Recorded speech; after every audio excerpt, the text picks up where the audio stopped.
Pinupuri ka namin, O Diyos, Ama, Anak at Espiritu Santo.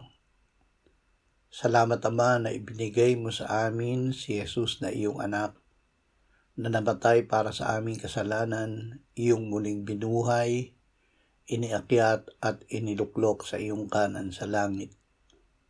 Salamat na ibinigay mo sa amin ang iyong banal na Espiritu, at sa pamamagitan niya ay ibinuhos mo ang iyong pag-ibig sa aming puso. Ama, ikaw ay tapat at matuwid.